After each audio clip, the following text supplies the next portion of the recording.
tomad nota, empresarios, arqueólogos y voluntarios. Bueno, me acaban de regalar este libro. Sí, gracias. Aire, tierra y mar, los episodios más gloriosos de la gesta española en el primer año triunfal, ¿no? Es decir, este es un poco el resumen de combate en todos los frentes. A mí me gustó mucho la perspectiva de Miguel Mezquida, porque era un poco eso, los episodios más tragicómicos también de la arqueología de la guerra civil española, ¿no? Este es un poco el balance de combates en todos los frentes. Pero en todo caso, y lo comentábamos Alfredo y yo ayer en casa, es que todo este panóptico, toda esta visión general de lo que está haciendo en muchos sitios del Estado español es que, bueno, la cantidad de notas que podemos tomar de microhistorias desconocidas. Se ha hablado aquí de obispos asesinados o de recuperación de fosas de hace nada por procesos de beatificación, no sé, pequeños detalles de cada ponencia que es realmente impresionante, ¿no?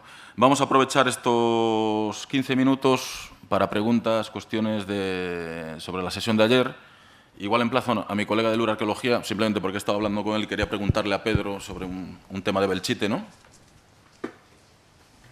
Te lo he empaquetado, pero así vais pensando algo.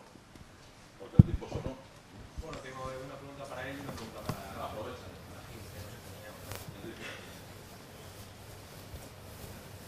Si quieres.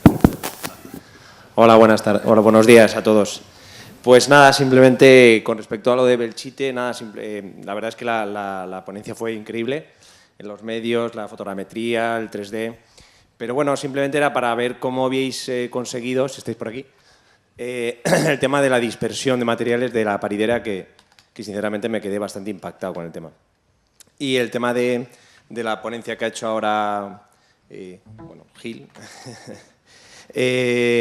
que si en las trincheras, búnkers, etcétera, habéis documentado algún tipo de material bélico, es decir, si hay restos de fusilería, restos de vida de las trincheras, de latas, etcétera, etcétera. ¿Yo? Sí, lo tengo aquí ya. Sí, preguntas por la dispersión de los materiales. Sí. ¿Pero a nivel de registro? Sí, realmente es el proceso que se lleva con todo. O sea, se registra cualquier tipo de artefacto y luego a partir de... O sea, se registra bien con extracción total, bien con GPS. Todo eso pasa a un SIG y a partir de ahí se hacen los procesos y los análisis.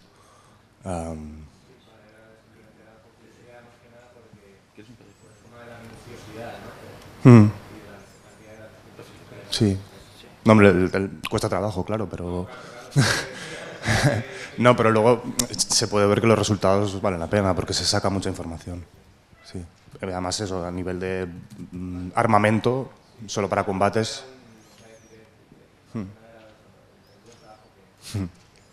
Vale, gracias. Bueno, pues la zona que hemos visto en los mapas es zona de retaguardia. Entonces, realmente, excepto la línea X y Z y todo el frente de Levante del norte, este sí que se utiliza, pero el resto es espacios preventivos que se hacen por si se asientan ahí los frentes, pero cuando ya se rompe todo en el último mes de la guerra realmente, el avance de las tropas es muy directo hacia la costa y no se utiliza. Entonces, todo lo que hemos visto está virgen. Cuando digo virgen desde el punto de vista combativo, no he encontrado restos. He encontrado restos en los espacios reutilizados. Se reutilizan muchísimo los castillos medievales. No he puesto una foto, o sea, un mapa que tengo con todas las fortalezas, da igual las épocas, pero tenemos un espacio plagadísimo de fortificaciones medievales. Esto se utiliza para destacamentos de vigilancia y demás. Es donde se encuentra la mayor parte de los conjuntos de graffiti y sí que aparece algo de cartuchería, ¿no? Pero más allá de esto, las trincheras o están cubiertas de basura, de la propia tierra de los terrenos de labranza aledaños, y los búnkeres, pues en algún caso en la costa, ocupados por pescadores. Pero realmente no fueron utilizados. Esta ha sido una ventaja también para poder hacer una dispersión amplia en el territorio y localizar, ¿no? Porque en ese sentido no están tocadas. El Cabo de las Huertas, sí, ahí tenemos una pieza de artillería que se ha desaparecido y algún elemento más, sí. Bueno, he hecho un plano.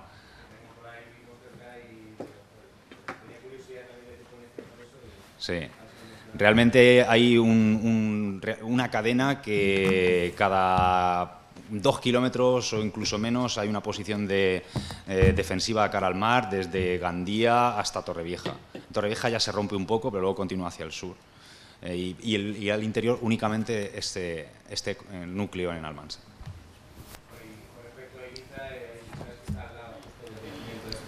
Sacaleta. ¿Habéis estado allí? Bueno, pues allí también hay otro nudo con un gran entramado de túneles. Algunos de ellos están cegados, pero aquí los espacios tienen unas posibilidades. Tampoco tenemos evidencias de uso, digamos, en combate. O sea que... Piden la palabra allí a Josu. Perdón.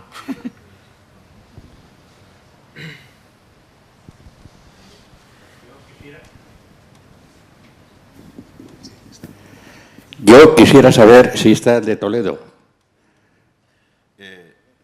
Morín bueno, hay un miembro del equipo, sí, le puede contestar. ¿Hay un miembro del equipo? Antonio Ruicasero, sí. Era una pregunta concreta sobre una situación que yo viví y que quisiera saber, porque hasta ahora no he tenido la oportunidad de preguntar a nadie que me pudiera dar respuesta.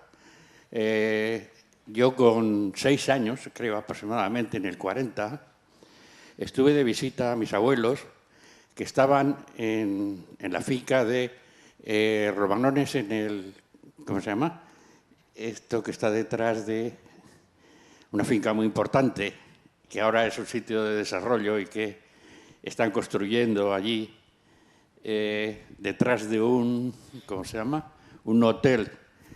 Estoy hablando de... ¿En la zona de los Cigarrales? No, al otro lado, al otro lado del Tajo, ya hacia el norte, en la finca que se llamaba esto, y ahora todavía se conoce, porque me parece que hay una urbanización allí. Bueno, la cuestión es la siguiente. Yo como niño de 6 años recuerdo perfectamente que en el palacio, bueno, mis abuelos vivían en las casas de los agricultores y esto, en el palacio había un montón de alemanes que hacían maniobras y tiraban bombas en el Tajo. Esos son los recuerdos que yo tengo de niño. Entonces, ahora yo quisiera preguntar a ver qué, perdón la expresión, coño hacían allí aquellos alemanes. Pues lamento no poder responderle. A ver, Toledo, lo que nos hemos encontrado en el proceso de investigación es que era un destino turístico de primera magnitud durante toda la guerra civil y la posguerra. Todas las autoridades extranjeras que venían, y no autoridades, sino simplemente soldados de permiso y demás, pasaban por el Alcázar. El Alcázar estaba, bueno, hoy diríamos musealizado, abierto al turismo, las gloriosas ruinas del Alcázar. Que por cierto, sé perfectamente cómo estaba porque también estuve de visita con 6 años. Bueno, que se vendían entradas, era gratis para los caballeros laureados y demás. Y hemos documentado muchísimas fotos de la Legión Cóndor y de visitas de alemanes a la zona de Toledo y alrededores, pero ¿qué hacían ahí de maniobras? Pues no lo sé, yo supongo que se quedaría personal técnico. Esto ya recurre a una anécdota personal. Mi abuelo hizo la mili al poco de terminar la guerra civil en aviación, y uno de los trabajos que hacía, él luego fue pintor artístico, era repintar la simbología alemana de aviones que seguían llegando. Y bueno, tenía un montón de anécdotas de asesores alemanes que estaban todavía en España en los años de la posguerra. O sea que, no sé, simplemente desde ahí sí que se podría explicar, ¿no? Que aquí, yo eso ya digo, que tengo que recurrir a una anécdota personal, no tenemos datos, ¿no? Eso se nos escapa un poco del estudio. Muchas gracias y lo siento mucho. Nada. Yo aprovecho, si me deja, para hacer ya una pequeña observación en general. Hemos visto muchos trabajos de inventarios, de restos y demás, pero yo he hecho en falta un paso a lo global, ¿no? Porque la primera condición para proteger este patrimonio pues es la de conocerlo, ¿no? Y yo creo que en la era de la información habría que dar ese paso superior. Hay muchísimos estudios estupendos, ¿no?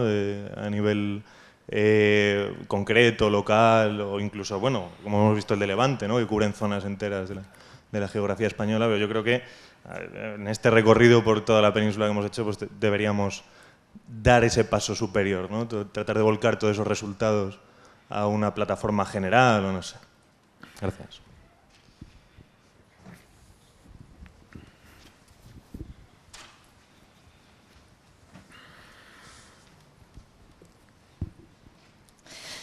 Yo quería hacer un par de preguntas. En primer lugar, a Enrique, respecto al campo de concentración de Albatera. Bueno, hemos visto que es una zona que está muy arrasada y que el campo... Estoy aquí. Hola. El campo lo desmantelan, como también pasa con el de Castuera, ¿no? Pero, bueno, aún así hemos visto que, por ejemplo, en el caso de Castuera también, aunque está muy arrasado, pues las campañas de prospección intensiva que han hecho Alfredo y el equipo del INCIPIT, pues ha dado unos resultados muy interesantes, ¿no? Entonces, quería preguntarte si, a lo mejor no en la totalidad, pero en algunas zonas, se han hecho algún tipo de campañas de prospección, si se pueden hacer o cómo lo ves, ¿no? Porque en verdad se ha visto que en otros sitios es muy interesante y desconozco si se ha hecho algo similar en Albatera. Ayer ya tuvimos oportunidad de comentar muchas cosas fuera de la sesión sobre la arquitectura. Quería comentarle también, bueno, así un poco general, pero a colación de la presentación de Miguel, que comentó ayer una problemática con la que hemos trabajado, yo creo que todas las personas que hemos trabajado con exhumaciones de fosas comunes, y es esas expectativas que se generan por las asociaciones memorialísticas y por la sociedad en general a la hora de encontrar las fosas, y que, como también comentaba Juan Montero a la mañana, pues más del 90% de las fosas que buscamos no las encontramos, ¿no? Porque también responden a la estrategia represiva de la eliminación del cuerpo y de la desaparición un poco del delito, ¿no? Entonces, en realidad, pues no es un fracaso, sino que es la constatación en realidad de otro proceso represivo muy bien materializado, como es la desaparición total de las pruebas y de los cuerpos. Pero también pensando un poco en la parte más de divulgación que vimos ayer, yo creo que nosotros como arqueólogos o como científicos sociales, es verdad que tenemos una fractura respecto a la sociedad y las asociaciones memorialísticas, que de alguna manera no conseguimos transmitir que encontrar las fosas es muy necesaria por la labor humanitaria que conlleva y por la interpretación que podemos hacer, pero que dentro de la globalidad de la interpretación de la represión que estamos haciendo, pues cuando no se encuentran estas fosas tenemos que hacer ver a la sociedad que también estamos interpretando la represión y que también se están cumpliendo los objetivos que planteamos dentro del trabajo que nosotros desarrollamos para conocer el pasado traumático, ¿no? Entonces, como tú lo comentabas ayer un poco con la experiencia vuestra, pues lo lanzo porque es una cosa que creo que está ahí en la palestra, con la que vivimos y hemos vivido todos, y que es verdad que esa fractura entre la sociedad y la producción que desde la arqueología estamos realizando, pues tenemos que abordarla de alguna manera global también, ¿no? Paco. Josu, Paco Echeverría, por favor.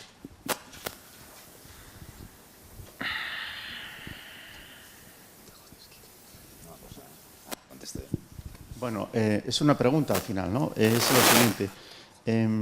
Una cosa es recuperar restos humanos en un cementerio donde, por ejemplo, quienes están enterrados además fueron inscritos en el registro civil, que pueden ser no asesinados, sino quizá fusilados, como también se matizaba ayer, o, por ejemplo, personas que represaliadas por el franquismo murieron por causas naturales y se les inscribió en el registro civil, se les enterró en el cementerio, y que también yo creo que son víctimas del franquismo, ¿no? Pero no son desaparecidos forzosos sobre los cuales hay unas responsabilidades internacionales de estudio, análisis, y no voy a meter el rollo completo.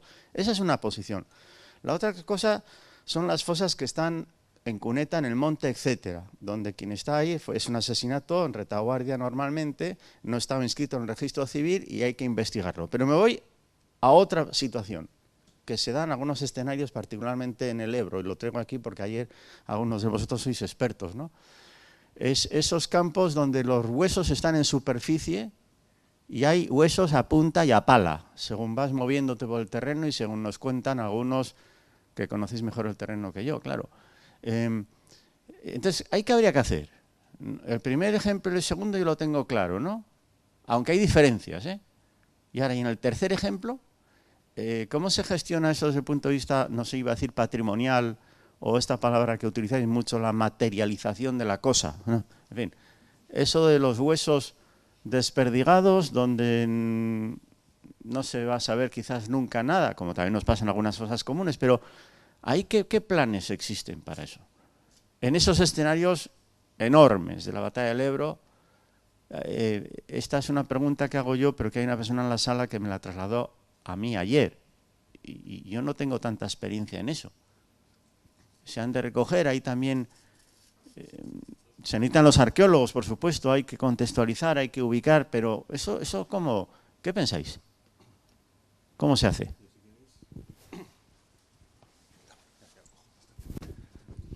Sí. Desde el punto de vista de la normativa, en Aragón son restos arqueológicos, entonces haces la prospección y se tratan como tal, se documentan. Evidentemente, si se pueden poner en asociación con otros restos o con otros contextos, pues estupendo. En cualquier caso, lo mínimo que se va a hacer es siempre pues, un tratamiento arqueológico como si fuera un material de cualquier otras características, ¿no? Con su informe, en fin, con todo.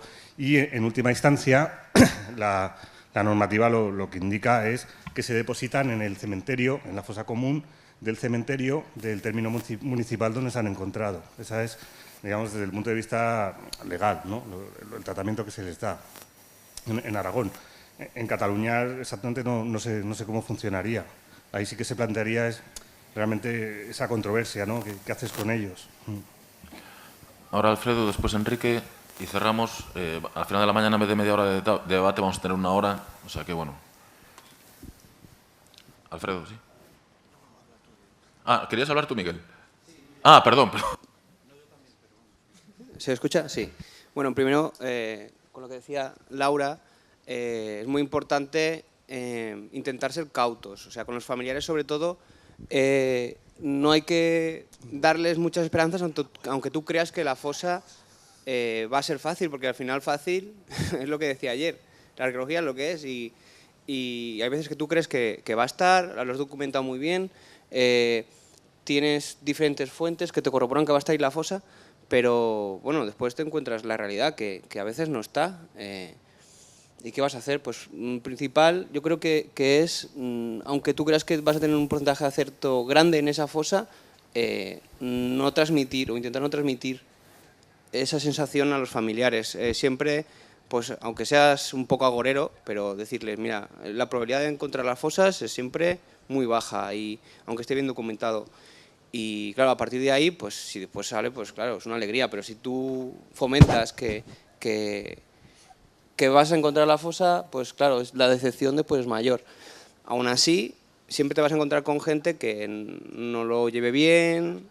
Bueno, también en algunos casos ha habido gente que ha contado con psicólogos en las propias fosas. Eso también es importante. No sé si podría acuñar el término, no sé si existe psicólogo forense, pero joder, un apoyo de una persona profesional cuando tienes muchos familiares en una fosa, en ese sentido también es importante. Y después, respondiendo un poco a Paco, comentaba lo del frente o en la zona del Ebro. Nosotros que estamos trabajando en el frente Levante, la Sierra del Toro, los huesos también están desperdigados. Y bueno, creo que ya lo comentamos en el seminario en Alcalá. Esto no es patrimonial, esto es un poco humanitario y hay que recoger los restos, pero tú no puedes recoger los restos sin intentar sondear a ver si está la otra parte del cuerpo. No recogerlos sin sentido, tampoco, porque esos restos superficiales que estás viendo te están dando una pista de dónde puede estar el soldado. Si tú te lo llevas, en ese mismo momento, en la prospección o lo que sea, después estás perdiendo también un poco la pista. Yo creo que si se recuperan los restos, que tienen que recuperarse en la sierra que estén, aunque estén a 3.000 metros, tiene que hacerse en ese momento una intervención de urgencia y recuperarlo, intentar recuperarlo. Es lo que pienso. Y después el banco de ADN a nivel nacional, pues sí. Alfredo. Ah, estaba Enrique antes. Bueno, Alfredo y Enrique, ya que tiene el micrófono allí. Bueno, no sé qué estoy haciendo.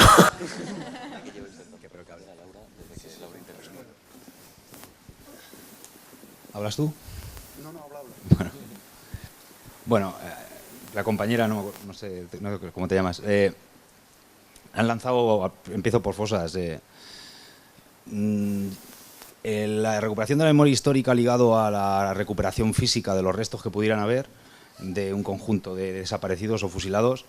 Esto arranca de una reclamación familiar y en realidad la finalidad de toda una campaña de este tipo es dar respuesta a unas inquietudes, unos problemas familiares, ¿no? Entonces, ese es el objetivo. Digo esto porque no es un objetivo científico de partida, Pero estoy convencido, como arqueólogo, que aunque no es la motivación inicial, que sea la motivación número 2. Es decir, tenemos que hacer un trabajo científico, pero porque esté bien hecho, pero sobre todo porque es un arma de información histórica. Porque estoy convencido que damos solución no solo a unos problemas post-mortem, unos problemas familiares, etcétera. Bueno, es que además podemos dar luz o podemos llenar lagunas, agujeros en la historia, que es lo que venimos haciendo con todo esto. Aportar información sobre represiones que los propios vecinos de una comunidad lo desconocían. Entonces, en definitiva, apuntalar que nuestra labor, aparte de la humanitaria, es histórica, porque nos debemos a contar la verdad, ¿no? Entonces, convencimiento en ese sentido. En cuanto al campo de Albatera, mira, el campo de Albatera es un ejemplo de muchas cosas, es ejemplo de reciclaje de un espacio, de concentracionismo en ese momento cruento de fin de guerra, en un contexto de guerra contemporánea, pero es también ejemplo de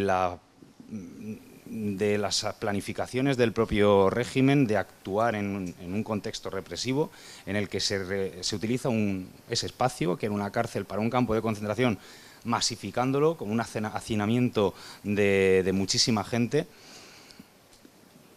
con mucha con mucha tradición oral no constatada detrás, de realmente crueldades cometidas en el mismo, en su entorno, y con una vida muy corta, lo cual nos hace obviamente sospechar. El campo de Albatera como campo de concentración empieza en el 39, en abril, y muere en octubre, y se desmantela completamente.